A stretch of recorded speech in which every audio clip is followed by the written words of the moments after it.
Hello to all, class 12th. Today we will start unit 7th, that is dual nature of matter and particle. ठीक है, देखिए dual nature of matter and particle का मतलब क्या है हमारे पास। हमने यूनिट 6 में पढ़ा है लाइट, और लाइट का हमने क्या पढ़ा है। लाइट में हमने पढ़ा है reflection, refraction,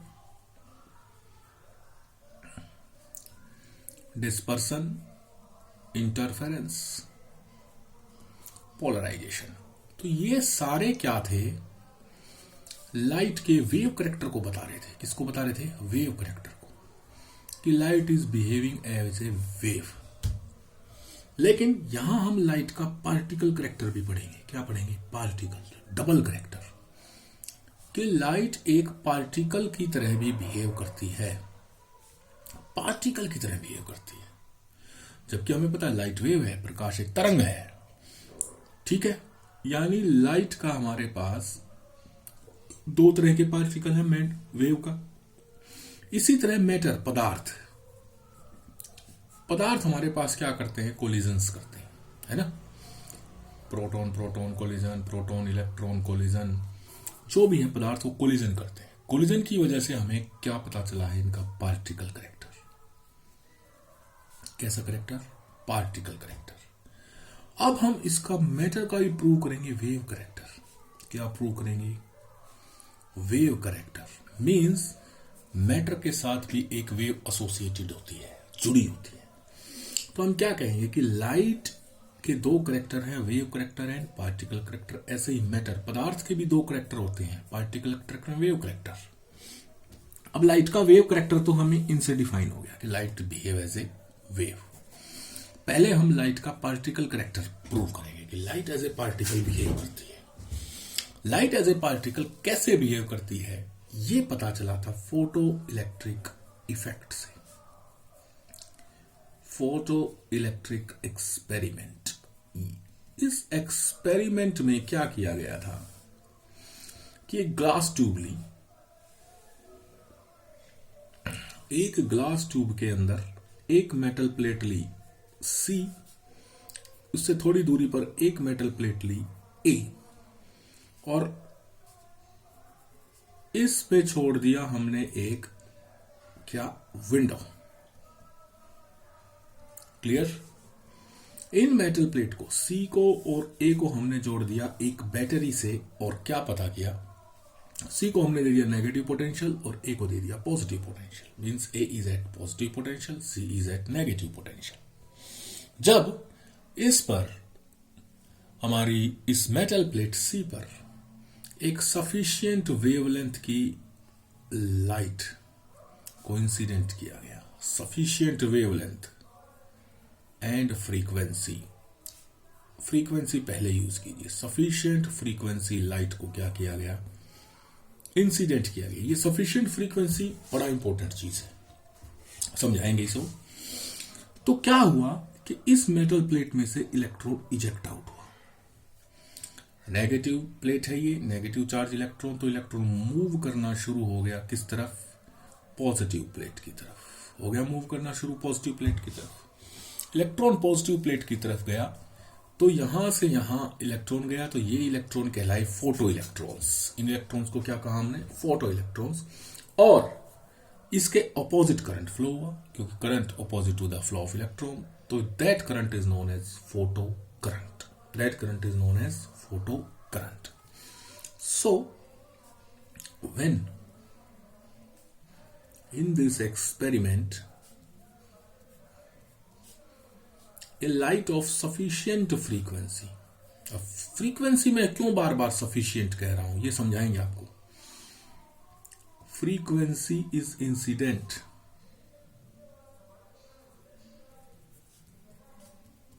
incident on metal plate, then electrons are ejected out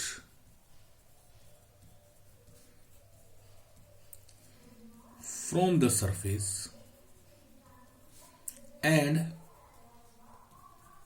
these electrons are called photoelectrons. इन इलेक्ट्रॉन्स को क्या कहा गया? फोटो इलेक्ट्रॉन्स कहा गया. Thus current flow is called, जो करंट फ्लो हुआ उसे हमने क्या कहा? Photo current. Current flow is called photo current. ठीक है. अब इलेक्ट्रॉन क्यों गए? क्योंकि यहां पॉजिटिव पोटेंशियल था, इलेक्ट्रॉन इधर जाने लग गए. इलेक्ट्रॉन इधर जाने लग गए तो हमारे पास क्या हो गया? इधर से इधर ऑपोजिट डायरेक्शन में करंट फ्लो हो गया. अब क्वेश्चन आता है कि ऐसा क्या हुआ कि लाइट आई, मेटल सरफेस से टकराई और उसने इलेक्ट्रॉन को आउट कर दिया. क्लियर? चलिए. व्हाई इलेक्ट्रॉन एमिट्स या इजेक्ट, इलेक्ट्रॉन्स बाहर क्यों निकले? क्लियर है? और इसमें इस फ्रीक्वेंसी का क्या इंपॉर्टेंट रोल है ये देखते हैं. चलिए. एस, ये आप सबको पता है, light is made up of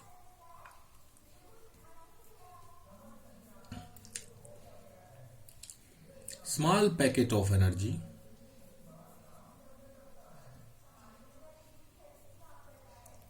called photon. Light क्या है? स्मॉल पैकेट ऑफ एनर्जी से बनी है जिसे हम क्या कहते हैं? फोटोन. ठीक है. And energy of photon is given by h new. ये एनर्जी ऑफ फोटोन है. क्लियर?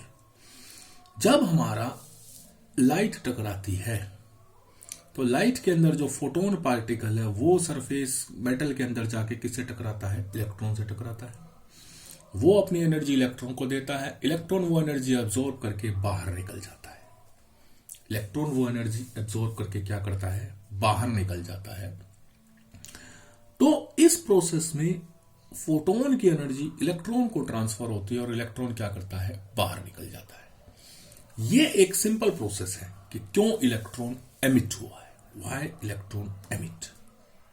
क्लियर है? अब इसमें इस फ्रीक्वेंसी का क्या रोल है वो भी हम पढ़ेंगे. पहले हम इस फोटोन के बारे में थोड़ी सी और जानकारी लेते हैं. What is photon? ठीक है. चलिए थोड़ी सी फोटोन के बारे में और समझते हैं. Photon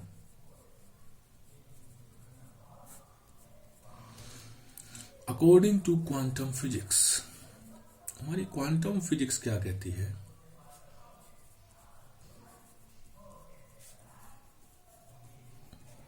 light is made up of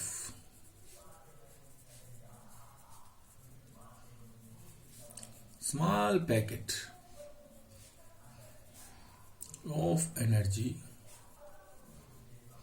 called photon, and the energy of this photon is equal to h nu, where h is Planck's constant.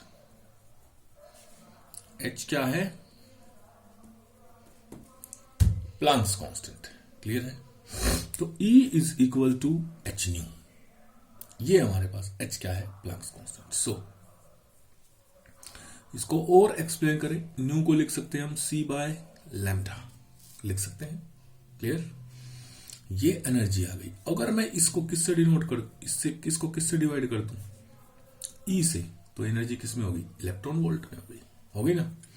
अगर मैं h, c और किसकी वैल्यू रखूं? E की वैल्यू रख दूं तो ये आ जाएगा 12375 अपॉन लैम्डा एंगस्ट्रॉम. क्लियर है? This is the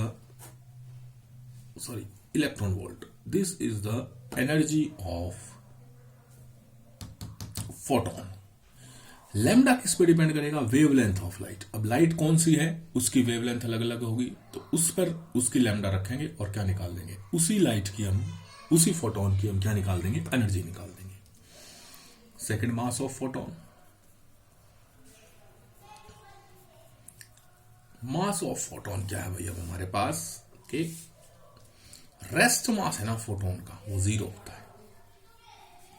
rest mass is equal to zero, photon in rest, हालांकि वेव रेस्ट में होती नहीं पर फिर भी photon in rest is zero. Effective mass, but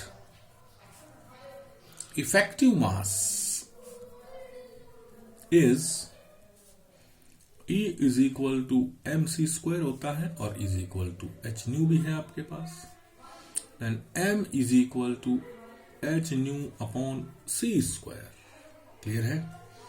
इसको लिख सकते हैं h by C square, new को लिख दिया c बाय लैम्डा, ये आ गया h by C lambda. This is the effective mass of photon. h और c कांस्टेंट है, वही डिपेंड अपॉन वेवलेंथ, वेवलेंथ पर डिपेंड करेगा कि किस लाइट की वेवलेंथ कितनी है तो उसके फोटोन का मास कितना है। Third, momentum of photon.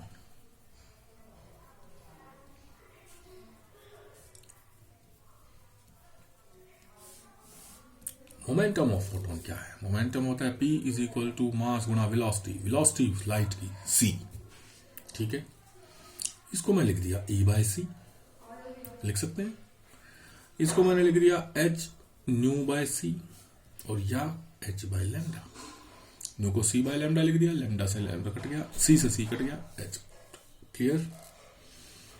Number fourth, number of photon emitted per second, number of photon emitted per second from a source of monochromatic light। Monochromatic यानी जिसमें सिर्फ एक ही वेवलेंथ की लाइट हो, एक वेवलेंथ की, अलग अलग कलर की ना हो। Monochromatic light, number of photon is equal to P upon E, power upon E, P upon H nu is equal to P lambda upon HC। Clear है? ये है फोटोन के बारे में छोटी छोटी जानकारी। अब आते हैं हमारी किस पर, जो हम पढ़ रहे थे कि why is that frequency important, why light should be of sufficient frequency। चलिए देखते हैं। वही मेटल सरफेस ले लिया मैंने, मान लीजिए, ठीक है। इस पर एक लाइट ये आ रही है, प्लैंक कांस्टेंट E, फोटोन की एनर्जी कितनी हो गई, h न्यू। क्लियर है? अब एनर्जी ऑफ फोटोन होती है h न्यू, h तो कांस्टेंट है। एनर्जी ऑफ फोटोन डिपेंड कर रही है सिर्फ फ्रीक्वेंसी ऑफ इंसिडेंट लाइट पर। ठीक है, energy depend on frequency of incident light, इस पर ही डिपेंड कर रही है और तो किसी चीज पर डिपेंड नहीं कर रही। जितनी फ्रीक्वेंसी ज्यादा होगी उतनी एनर्जी ज्यादा होगी। ठीक है, एक बात और हमें समझ में आएगी कि जो फोटोन आएगा उसकी एनर्जी h न्यू है, वो अंदर वाले इलेक्ट्रॉन से टकराएगा, अपनी एनर्जी इसको ट्रांसफर करेगा और इलेक्ट्रॉन क्या करेगा, बाहर निकल जाएगा। ऐसा ही होगा। अब आपको पता है किसी भी मेटल सरफेस से अगर हमें इलेक्ट्रॉन को बाहर निकालना है तो हमें उसे सप्लाई करनी पड़ती है एनर्जी। मेटल सरफेस या एटम से कहो energy, that energy is called ionisation energy. Clear? या फिजिक्स की भाषा में हम उसे कह देते हैं वर्क फंक्शन। यहां तक ठीक है? चलिए फिर यहीं पर आ जाते हैं। ये मेटल सरफेस है हमारे पास, इसमें से इलेक्ट्रॉन को निकालने के लिए मान लीजिए आपको चाहिए 10 इलेक्ट्रॉन वोल्ट एनर्जी। कितनी चाहिए? 10 इलेक्ट्रॉन वोल्ट। क्लियर है? जो लाइट आ रही है उसके फोटोन की energy E is equal to h nu है 5 इलेक्ट्रॉन वोल्ट। कितनी है 5 इलेक्ट्रॉन वोल्ट। इलेक्ट्रॉन को एटम में से निकालने के लिए चाहिए 10 इलेक्ट्रॉन वोल्ट, एनर्जी है 5 इलेक्ट्रॉन वोल्ट। तो क्या इलेक्ट्रॉन निकलेगा? नहीं, इलेक्ट्रॉन नहीं निकलेगा। तो एनर्जी डिपेंड किससे कर रही है? Frequency of incident light. H तो कांस्टेंट है, तो इसकी एनर्जी को 5 से 10 करने के लिए हमें क्या बढ़ाएं कि एनर्जी बढ़ जाए? एच कांस्टेंट, तो बच गया क्या? फ्रीक्वेंसी। मींस जो लाइट आ रही है ना उसकी फ्रीक्वेंसी क्या है? लेस है। हमें उसकी फ्रीक्वेंसी क्या करनी पड़ेगी? इंक्रीज करनी पड़ेगी। हमने उसकी फ्रीक्वेंसी को इंक्रीज कर दिया। ये लीजिए, ये हमने उसकी फ्रीक्वेंसी कर दी h इंटू में न्यू 1 कर दिया, न्यू से चेंज कर दिया न्यू 1। अब एनर्जी हो गई 9 इलेक्ट्रॉन वोल्ट। ये इलेक्ट्रॉन हमारा, क्या इलेक्ट्रॉन बाहर निकलेगा? नहीं। अब हमने क्या किया? उसी जो फोटोन आया उसकी एनर्जी को कर दिया E is equal to H nu 2। Electron को चाहिए 10 इलेक्ट्रॉन वोल्ट। अब हो गई एनर्जी 10 इलेक्ट्रॉन वोल्ट। अब इलेक्ट्रॉन बाहर निकलेगा? यस, अब निकल जाएगा इलेक्ट्रॉन बाहर। सरफेस पर तो आएगा ही आएगा, पूरी पॉसिबिलिटी है ना। हालांकि यहां से यहां आने में कुछ एनर्जी लॉस भी हो जाती है, तो पूरे 10 में शायद ना निकले, पर मैं एक आइडियल कंडीशन लेता हूं। आइडियल कंडीशन में 10 इलेक्ट्रॉन वोल्ट में इलेक्ट्रॉन क्या होगा? बाहर निकल जाएगा। क्लियर है? अब ये जो एनर्जी है ना न्यू 2, जब फोटोन की ये एनर्जी हुई तब एनर्जी हुई, टोटल एनर्जी हुई 10 इलेक्ट्रॉन वोल्ट, और तब इलेक्ट्रॉन बाहर निकला। मीन्स जो फोटोन है उसकी मिनिमम फ्रीक्वेंसी न्यू 2 होनी चाहिए। मिनिमम फ्रीक्वेंसी क्या होनी चाहिए? न्यू 2। कम से कम इतनी फ्रीक्वेंसी तो उसकी चाहिए न्यू 2, जिससे एनर्जी कितनी हो जाए? E is equal to H nu 2। किसके बराबर? 10 इलेक्ट्रॉन वोल्ट के बराबर। ये केस तो हो गया किसी एक मेटल X के लिए, हो गया। ऐसे ही किसी एक मेटल Y के लिए मिनिमम फ्रीक्वेंसी कुछ और मिलेगी, किसी एक मेटल Z के लिए मिनिमम फ्रीक्वेंसी कुछ और मिलेगी। क्लियर है? तो वो मिनिमम फ्रीक्वेंसी जब H के साथ मल्टीप्लाई होकर एनर्जी बनाएगी, तो वो एनर्जी है ना उस मेटल सरफेस के वर्क फंक्शन के कम से कम इक्वल तो होनी चाहिए, है ना। कम से कम इक्वल हो जाएगी तो हमारा इलेक्ट्रॉन क्या हो जाएगा? सरफेस पर आ जाएगा। क्लियर? आया समझ में? तो यानी इसीलिए बार बार निकलते हैं सफिशिएंट फ्रीक्वेंसी, क्योंकि सफिशिएंट फ्रीक्वेंसी की वजह से एनर्जी सफिशिएंट होगी, तभी इलेक्ट्रॉन क्या आएगा? सरफेस पर आएगा। अब हमने क्या कर दिया? एक काम और कर दिया। वही मेटल सरफेस, अब एनर्जी कर दी और भी बड़ी, एच न्यू 3 कर दी। And nu 3 is greater than nu 2, 2 से भी बड़ी। अब इंसिडेंट फोटोन की एनर्जी होगी H nu is equal to 14 electron volt. कितनी होगी? 14। इलेक्ट्रॉन को बाहर निकालने के लिए, सरफेस पे निकालने के लिए, यहां तक लाने के लिए कितनी चाहिए? 10 इलेक्ट्रॉन वोल्ट। बची हुई 4 कहां चली गई?